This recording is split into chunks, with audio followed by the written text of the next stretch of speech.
Hello, my name is Helen Panza, and I'm your instructor for BUS105. On our journey together through the world of business, we'll be talking about topics like human resources, marketing, small business, and others.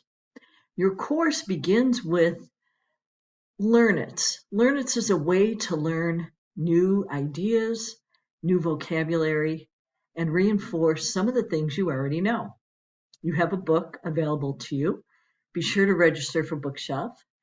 And we'll be meeting in person, well, via Zoom, 4 times during the term. Our first meeting will be on Wednesday, the 10th of January, and we'll be meeting at either 6 a.m. Pacific time or 5 p.m. Pacific time. You can choose the session you'd like to attend with me.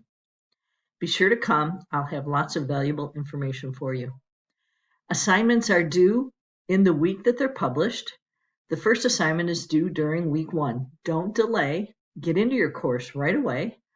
And I will see you at our first live session. Join me with an open mind, a growth mindset, and let's begin our work. See you there.